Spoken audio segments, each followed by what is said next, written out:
Hey, what's up? Jay here from EV Manila. And for today's video, we're here right now sa Lycan HQ, no? Lycan Motorcycles HQ. So kasama natin si Sir Jaggy. He's one of the founders ng Lycan Motorcycles. Sir, pakilala ka naman, sir. Konting introduction. Hello everyone, my name is Jaggy Gangat. So I'm a founder and CEO of Lycan Motorcycles.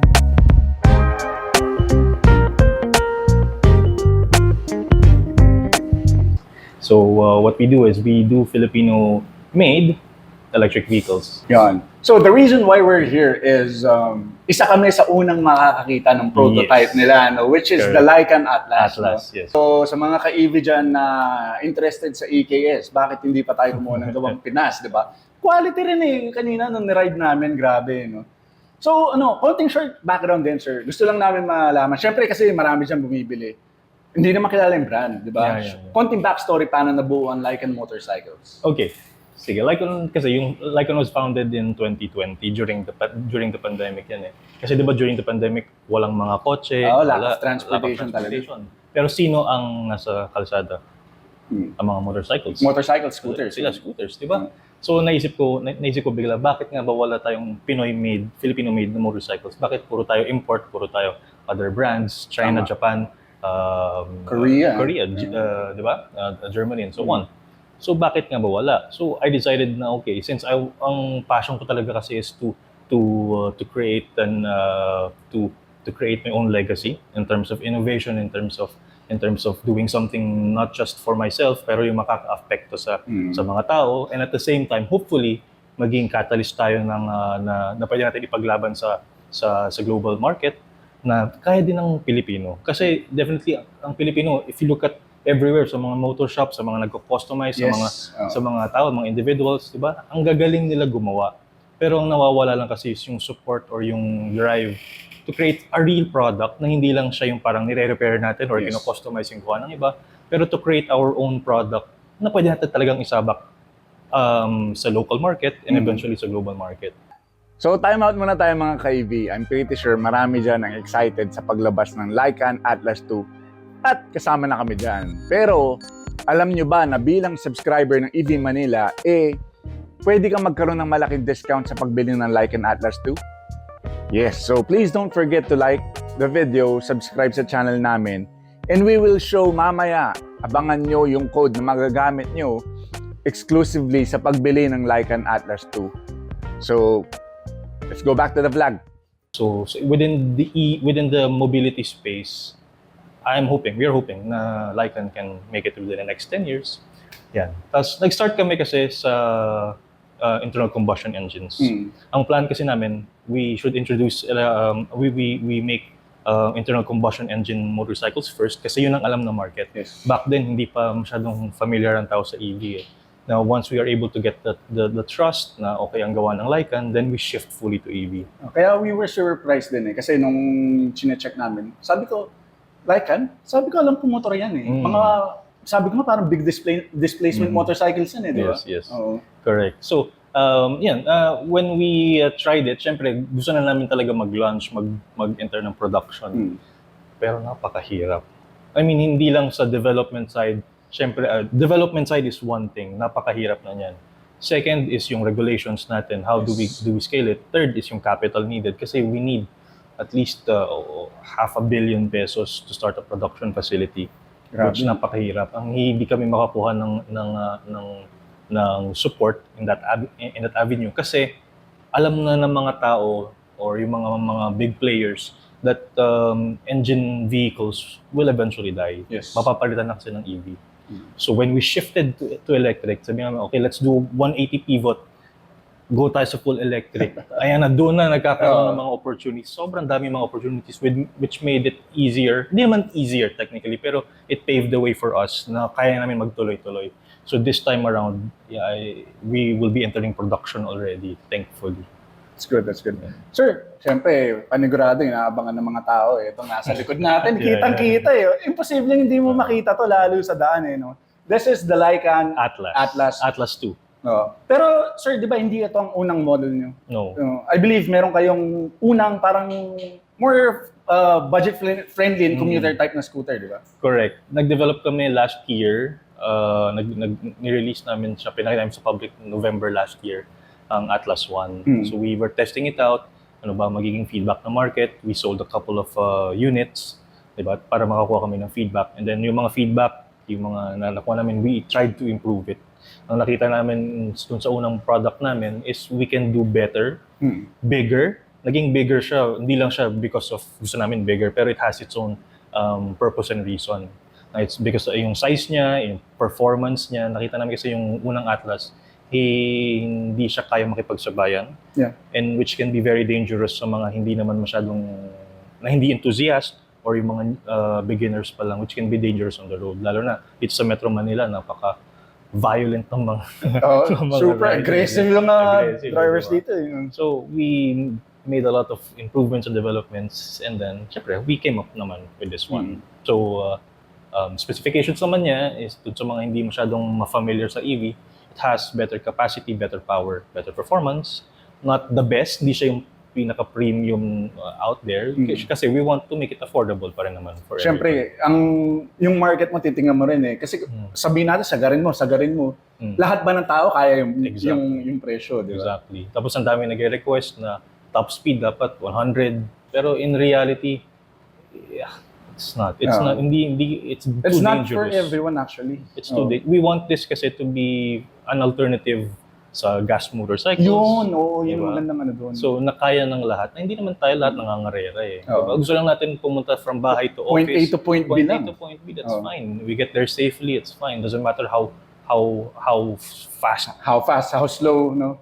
Yun, sa mga ka-EV, sa mga hindi nakakaalam kasi, although I'm using na fast na scooter, I still have a commuter scooter which I use mostly daily. Pero wala na yun, binibenta ko na. Pero I still use a commuter scooter dati. I'm still a fan. Even though may mabilis akong scoot, ginagamit ko pa rin yun kasi it's less stressful sa daan din minsan eh. Hindi ka na tatempt magkamote eh. True. So, kailangan din talaga na hindi naman namin syempre alam lahat ng skills ng mga riders. I mean, I can say na you are already an expert kahit pa paano, veteran in riding, pero not all. So, we try to put a limit pa rin naman if hindi kaya, if hindi pa rin masyadong kaya na, bababaan natin yung ano. May settings tayo to lower it down, and then we have the technology, yung AI and IoT technologies to make it safer on the road.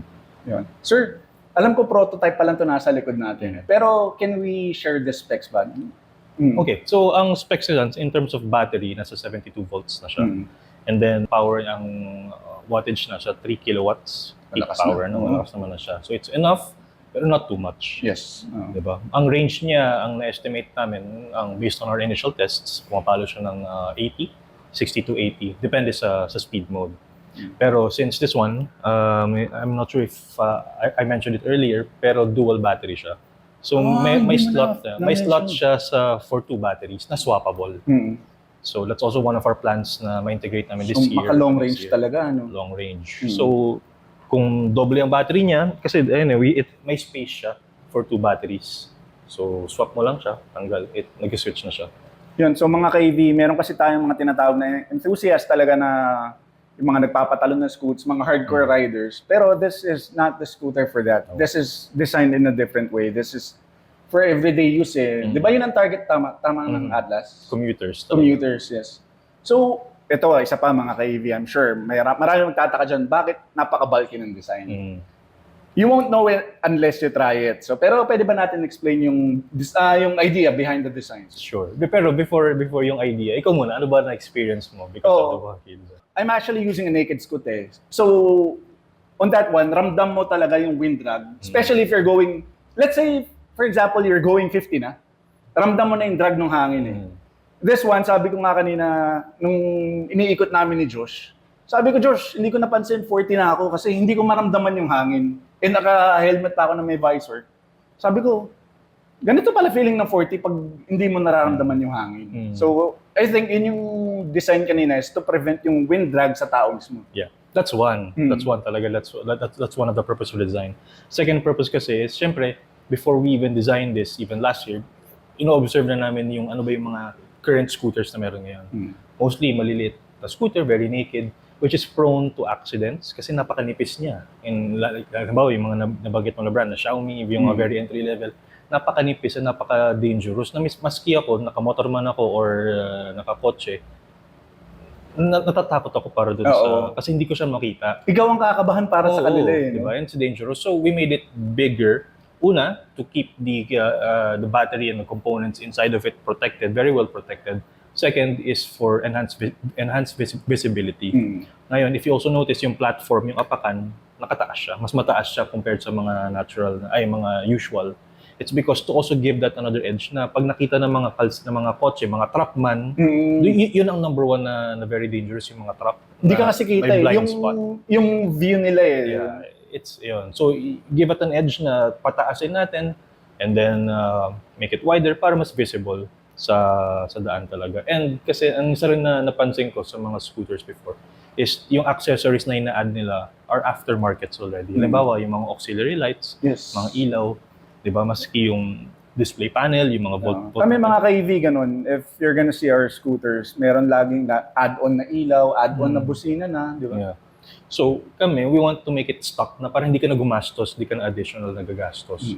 Diba? Na-stock na siya. Para siyang, kasi we came from a motorcycle, yung engine motorcycle. So we want to integrate all the functionalities ng isang motorcycle into a scooter. That's safe, that is that performs well, na may enjoy. Naalala mo yung binanggit ko sa'yo kanina. Sabi ko, mukha siyang motor na ginawang nakatayo. Yes, Kasi yung sa fairings eh, di ba? Yeah. I think yun talaga yung idea. No? Yeah. And kasi if naked lang siya, although marami kami magagawa, pero it feels limited. Ayaw namin kasi maging what you see on the road. Yeah.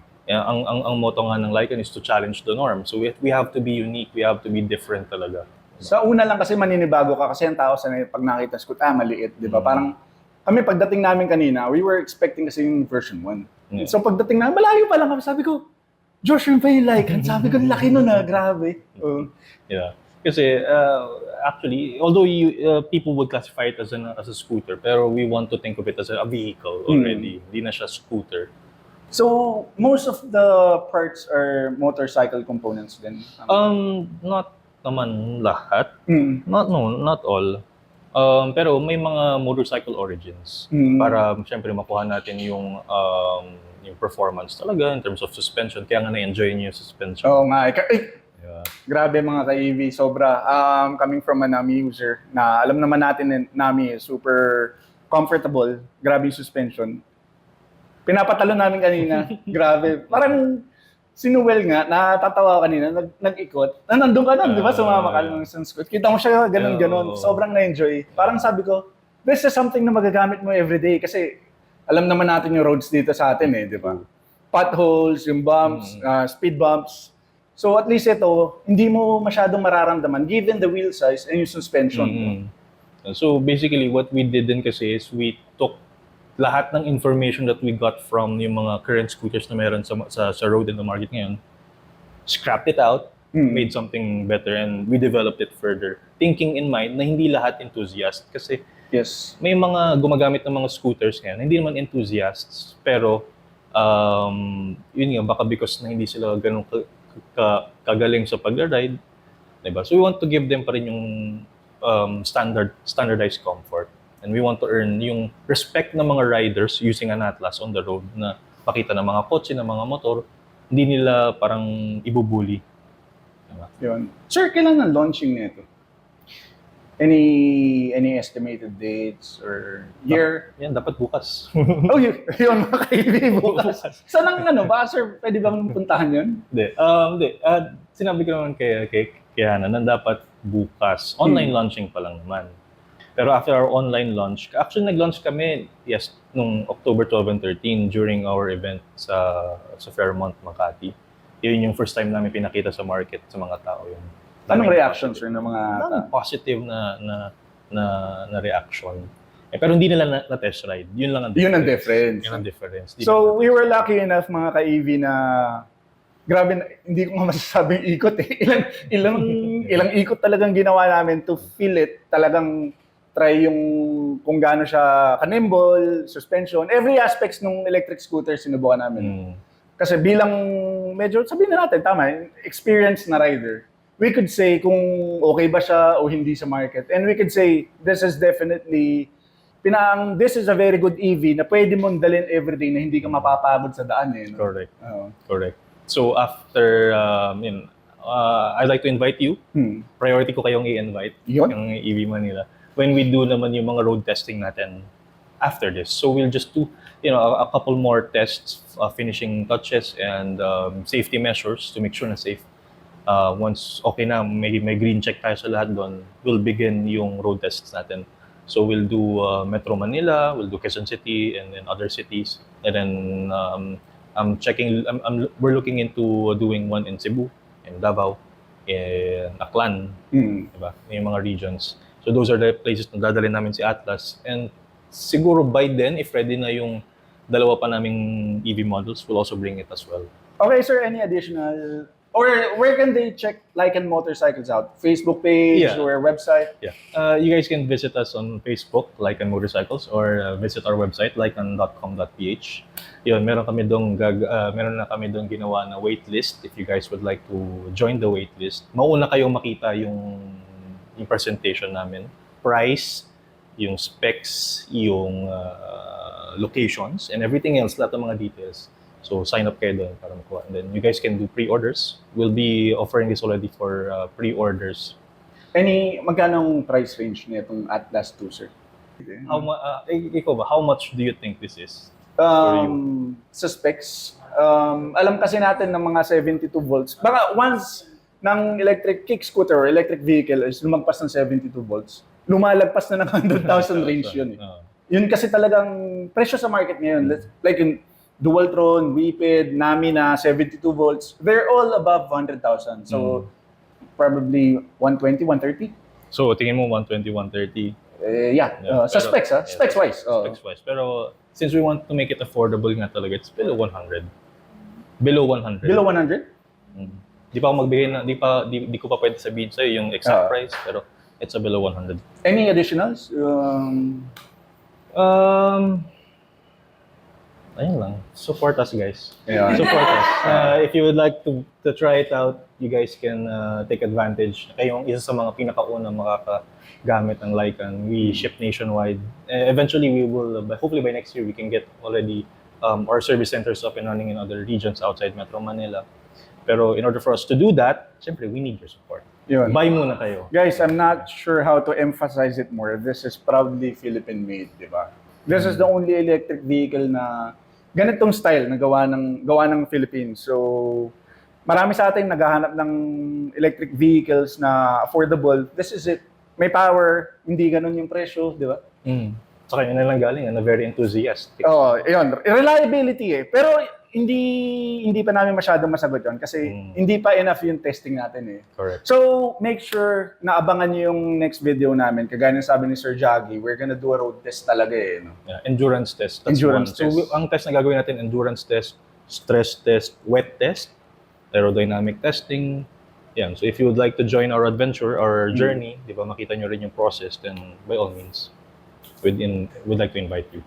Yun. So mga ka-EV, please make sure to check out their website. Kagaya na yung sabi ni Sir Jaggy, you can test it out, you can pre-order. Let's support Lycan Motorcycles. And siguro hanggang dito na lang kami ni Sir Jaggy.